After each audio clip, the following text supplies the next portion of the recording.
Hello everyone, welcome to the class of Data Communication. আমি Soumik Barua from Department of Electrical and Electronics Engineering.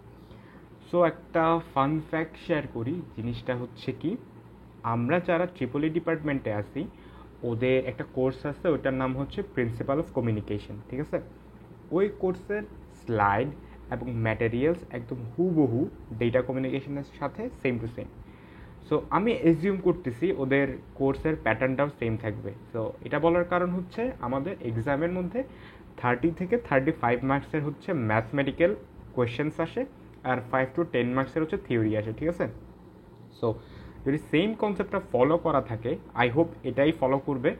So সেই ক্ষেত্রে হচ্ছে আমরা ম্যাথের মধ্যে বেশি এমফাসাইজ করবো। ঠিক আছে, অর্থাৎ ম্যাথমেটিক্যাল টার্ম বোঝার জন্য আমাদের যে বেসিক্সটার দরকার হবে আমরা অন দ্য ওয়ে সেটা দেখে নিব। সো আজকে যেহেতু আমাদের প্রথম ক্লাস, এবং এই জিনিসটা আমি বিলিভ করি একটু ইন্ট্রোডাক্টরি হওয়া উচিত, অর্থাৎ আমাদের কোর্স সম্পর্কে যেন একটা ছোটোখাটো ওভারভিউ দেয়। সো ডেটা কমিউনিকেশন জিনিসটা কী, কেন হয়, কীভাবে হয়। সো প্রথম দিকটা আমি একটু থিওরিটিক্যাল রাখবো, পরের স্লাইড থেকে আমি ফুললি ম্যাথ ফোকাসড হয়ে যাব। ঠিক আছে, ম্যাথ পড়ে পড়ে হচ্ছে আমরা থিওরিসগুলো দেখবো। আর যদি এমন হয় কোনো থিওরিস বুঝতে সমস্যা হচ্ছে, সেই ক্ষেত্রে যদি আমাকে কমেন্টে জানাই, আমি ডেডিকেটেডলি কয়েকটা থিওরি নিয়ে সেপারেট একটা ভিডিও করে দিব। ওকে, ওটা নিয়ে কোনো প্রবলেম নেই। ঠিক আছে, সো যেহেতু এটা প্রথম এবং ইন্ট্রোডাক্টরি ক্লাস, আমরা হচ্ছে জানি ডেটা কমিউনিকেশন জিনিসটা কী।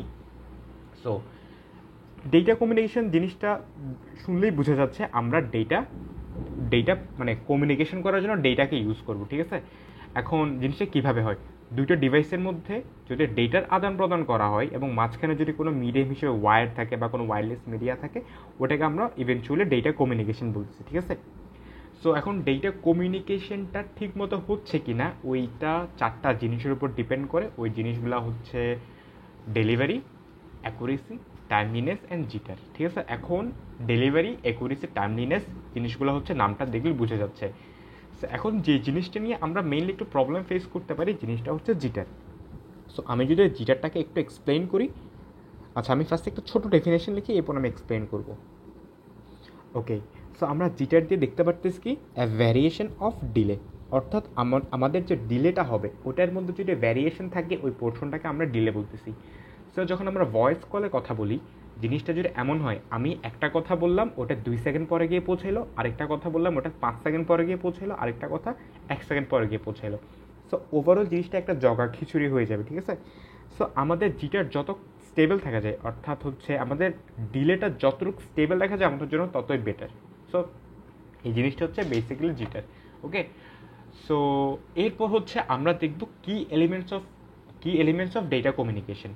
ডেটা কমিউনিকেশন করার জন্য আমাদের যে চারটা জিনিস লাগে, চারটা না, ট্রান্সমিশন সিস্টেম সহ 5টা। আচ্ছা আমি এক্সপ্লেন করতেছি।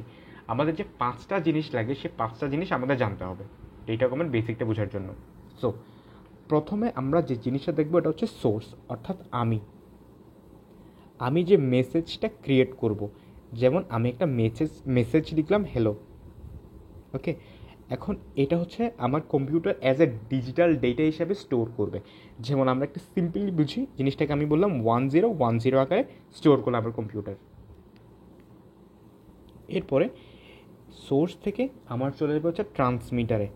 এই ট্রান্সমিটারের কাজ হবে কি, আমার যে ডিজিটাল ডেটা আছে এই ডিজিটাল ডেটাটাকে ও অ্যানালগে কনভার্ট করবে।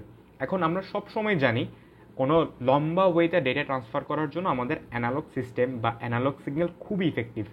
ঠিক আছে, সো আমাদের ট্রান্সমিটার করবে কি, ডিজিটাল ডেটাকে অ্যানালগ ডেটাতে কনভার্ট করবে। সো এই জিনিসটা আমরা ডিএলসিতে পড়ে আসছি, DSC, digital to analog conversion. So ওইভাবে হচ্ছে আমাদের ডিজিটাল ডেটাটাকে অ্যানালগ ডেটাতে কনভার্ট করবে।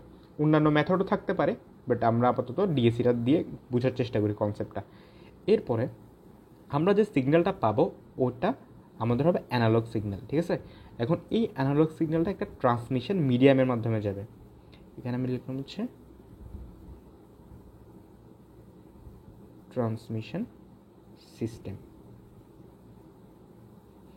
এই অ্যানালগ ডাটাটা ট্রান্সমিশন সিস্টেমের মাধ্যমে আরেকটা ট্রান্সমিটারে পৌঁছাবে।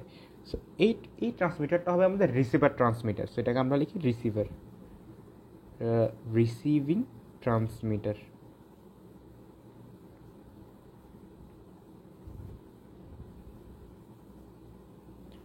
রিসিভিং ট্রান্সমিটারটা আমাদের অপোজিট কাজটা করবে, এটা করবে হচ্ছে আমাদের ADC, analog to digital conversion করবে। এই রিসিভার ট্রান্সমিটার যে ডিজিটাল ডেটাটা ক্রিয়েট করবে, এটা যদি ডিজিটাল ডেটা হয়, এটা হচ্ছে আমাদের রিসিভারের কাছে পৌঁছাবে। এখন রিসিভার হচ্ছে আমাদের সোর্স যে মেসেজটা সেন্ড করছে ওটা দেখবে, হ্যালো 1010। সো এটা হচ্ছে আমাদের একটা সিস্টেম বলতে পারি, যে সিস্টেম দিয়ে হচ্ছে আমাদের টোটাল ডেটা কমিউনিকেশনটা দাঁড়ায় আছে। একদম সিম্পল এক্সাম্পল। সো এই পোর্শনটাকে আমরা বলতেছি সোর্স সিস্টেম বা সেন্ডার। এটা হচ্ছে সোর্স, যেখান থেকে আমাদের উৎপত্তি হয়, আর এই পোর্শনটা হচ্ছে আমাদের সেন্ডার, রিসিভার। ওকে, সো এটা হচ্ছে আমাদের ওভারঅল সিস্টেমটা। এরপরে হচ্ছে আমরা দেখবো হচ্ছে ডেটা রিপ্রেজেন্টেশন। এটা হচ্ছে আমাদের ওভারঅল আস্কি কোডের বেসিক্স, যেখানে হচ্ছে 7 বিট অফ কোড থাকে, অর্থাৎ 2^7 আকারে থাকে, যেখানে হচ্ছে আমরা 128টা পসিবল কম্বিনেশনস পাই।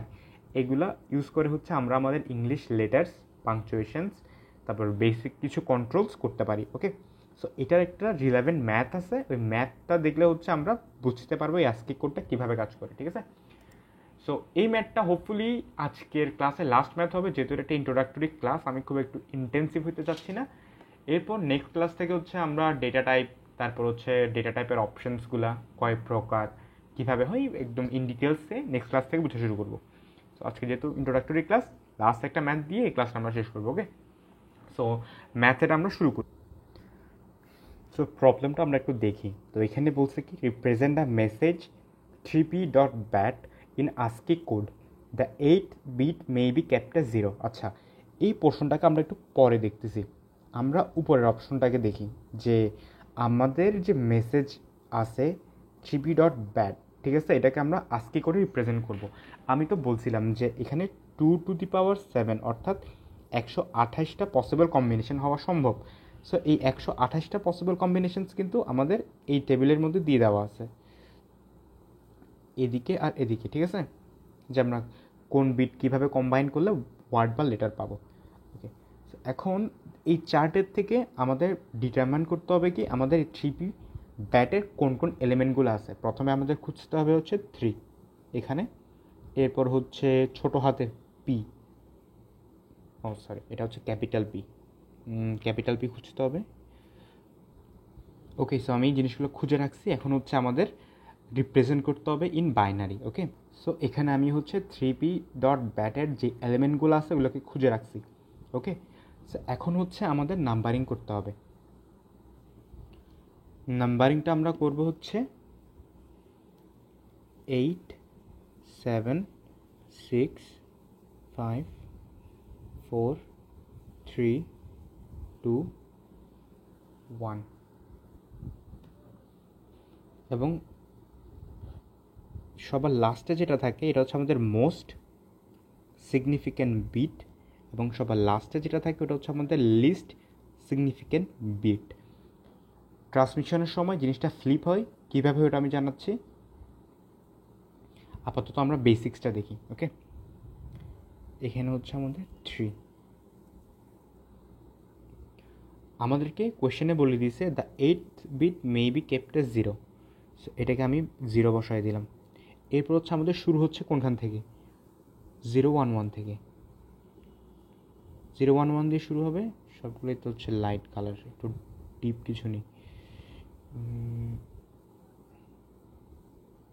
ওকে, সো আমরা দেখতেছি হচ্ছে 011 দিয়ে শুরু হচ্ছে এবং লাস্টে ডট ডট দিয়ে বুঝাচ্ছে লাস্টে কিছু বসবে। সো আমি এখানে বসাবো 0 0 1 1, এরপরে হচ্ছে এটা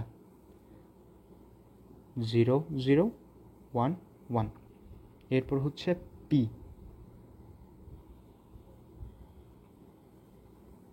পি এর জন্য হচ্ছে 8 বিট 0 বসবে, 1 0 1, এরপর হচ্ছে সবগুলো 0, এরপর ডট, ডটটা হচ্ছে এখানে 8 বিট 0, এরপর প্রথমে বসবে 0 1 0, এরপর হচ্ছে 1 1 1 0, এরপর ব্যাট বি। সো প্রথমে হচ্ছে 8 বিট 0, তারপর 1 1 0, বি এর জন্য হচ্ছে 0 0 1 0, এরপর এ। সেটা আমি কমপ্লিট করে ফেলি। সো এটা হচ্ছে আমাদের ডেটা রিপ্রেজেন্টেশন। ডেটা রিপ্রেজেন্ট করার সময় হচ্ছে যে প্রথমের দিকে যে কী বলবো, যে রোটা থাকে ওটাকে আমরা প্রথমে লিখব। সো প্রথমে এই 3টা আসবে, এরপরে হচ্ছে যে আমরা কলাম ওয়াইজ যাব, পরে 4টা কলাম থেকে আসবে, ঠিক আছে। এবং আমাদের নাম্বারিংটা মাস্ট করতে হবে এই ম্যানারে, ঠিক আছে। কারণ হচ্ছে যখন আমরা ডেটা ট্রান্সফার করব পুরো জিনিসটা ফ্লিপ হয়ে যাবে, ফ্লিপ হয়ে আমাদের আসবে কত 1 2 3 4 5 6 7 8 যখন আমরা ডেটা ট্রান্সমিশন করবো। এখনও কিন্তু আমরা ডেটা ট্রান্সমিশন করি নাই, জাস্ট ডেটাটাকে রিপ্রেজেন্ট করছি। সো এটা হচ্ছে একটা way to represent data. Okay, so I hope আজকের ক্লাস পর্যন্ত এতটুকু বোঝা গেছে। এটা ইন্ট্রোডাক্টরি ক্লাস ছিল, এতটুকুই রাখবো আমি। এরপর নেক্সট ক্লাস থেকে হচ্ছে আমরা ডেটা ট্রান্সমিশনের টাইপগুলো দেখব। এরপর হচ্ছে যে এই যে আমরা ডেটা রিপ্রেজেন্ট করলাম এটাকে আমরা কীভাবে ট্রান্সমিট করব ওটার বেসিক্সগুলো দেখব, ঠিক আছে। সো আজকের জন্য এতটুকুই।